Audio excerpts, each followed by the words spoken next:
நம்மளோட சின்ன இந்த தோட்டத்தில் பார்த்திங்கன்னா நிறைய புது வரவு இருக்குது. வாங்க என்னென்னு பார்க்கலாம். இந்த தெரியுதுங்களா, இதை பார்த்திங்கன்னா மக்காச்சோளம் பூ. நான் இது ஃபஸ்ட்டு நான் நினச்சிட்டேன் இதுதான் மக்காச்சோளம் போல். பூ வந்துட்டு அதுக்கப்புறம் தான் எங்கள் மக்காச்சோளம் வரும்னு நினச்சேன். ஆனால் இது வந்து பார்த்திங்கன்னா பூ. இது மக்காச்சோளம் பூ. மக்காச்சோளம் வந்து இங்கே தான் வைக்குது. இதை பாருங்கள், இதுதான் 6 செடிக்கு ஒரே செடி தான் வந்தது. எல்லாம் பார்த்திங்கன்னா எலி பிடிங்கி பிடிச்சி சிலது மாடு சாப்பிட்ருச்சு. அந்த ஒரு செடியில் ஒரே ஒரு கதிர் தாங்க வச்சுருக்கு. இன்னும் இதெல்லாம் வருமா என்னன்னு தெரிலனா. எங்கள் அம்மா சொன்னாங்க பூ வச்சிருச்சு அதுக்கப்புறம் வைக்காது அப்படின்னு. இந்த ஒன்று மட்டும்தான் வச்சுருக்கு. அடுத்ததான் வாங்க பார்க்கலாம். இது பார்த்துங்க, மிளகா ஃபுல்லாக நல்லா பழுத்துடுச்சு. இந்த மிளகா தான் அடுத்ததாக. பாருங்கள் எவ்வளோ மிளகா உள்ளே ஃபுல்லாக நல்லா மிளகா பழம்தான். இது காயிட்டோம். நம்ம இது வச்சு மிளகாலாம் அரைக்க முடியாது, ஏன்னா நம்ம கொஞ்சம் மிளகா தான் போட்டிருக்கோம். அழகாக பூ மாதிரியே இருக்குங்க அந்த மிளகா. அது உள்ளே அப்படி பார்த்தா தான் தெரியுது அவ்வளோ மிளகான்னு. புதுசாக பார்த்திங்கன்னா கத்திரிக்காய் ஒவ்வொன்றும் ஒரு நிறைய செடி வச்சேன். நான் எல்லாம் ஒரே கத்திரிக்காய்ன்னு பார்த்தா ஒவ்வொன்றும் ஒவ்வொரு வெரைட்டிங்க. பாருங்கள் தெரியுதுங்களா, இது நீட்டு கத்திரிக்காய். அடுத்ததான் வாங்காட்டு. இது பார்த்திங்கன்னா மணத்தக்காளி கீரை, செம்பருத்திங்க. இப்போ தான் அடுத்து இது ஒரு 5வது செடி வச்சு 5வது குச்சி வச்சுருக்கேன். இப்போ தான் கொஞ்சம் நல்லா துளுத்து வந்திருக்கு. கடவுளே இது நல்லா பற்றி நல்லா தளன்னு வரணும்னு எனக்கு ஒரு ஆசை. நல்லபடியாக வரணும், இந்த ஏதோ பொழைச்சிக்கணும் அப்படின்னு எனக்கு ஒரு சந்தோஷமாக இருக்கும். இது சீக்கிரம் பூ வைக்கட்டும், உங்களுக்கு நான் போடுறேன். அடுத்தது பார்த்திங்கன்னா இந்த கத்திரிக்காய். அது ஒரு கலராக இருக்கா பாருங்கள், இது ஒரு கலர்.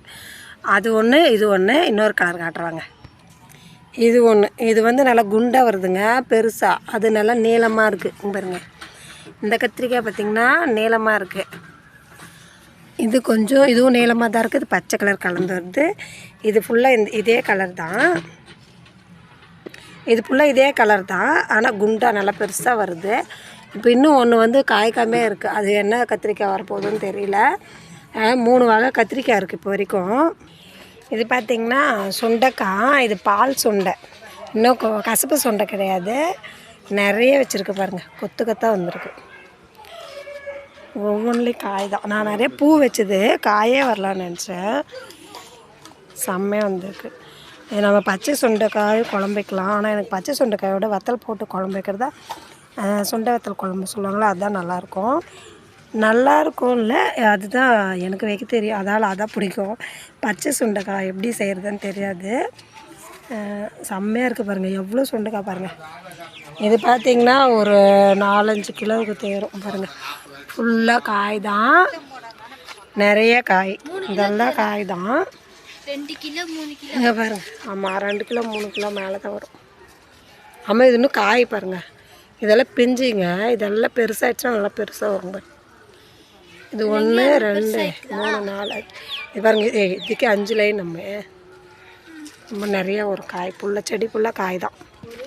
நம்மளோட கரும்பு பார்த்திங்கன்னா நல்லா வளர்ந்துடுச்சு பாருங்கள். இப்போ நல்லா வளர்ந்துடுச்சு. குச்சியும் வாழைக்கண்ணும் நல்லா போட்டி போட்டுன்னு அதுவும் வளர்ந்துச்சு பாருங்கள். குச்சிக்கு நடுவில் சின்ன வாழைக்கண்ணு, அதாவது சில இலக்கியா தெரில, அதுவும் பாருங்கள் நல்லா வளர்ந்து வந்துடுச்சு. குச்சி செடி ஒரு 10 செடி இருக்குமா நம்மளுதா.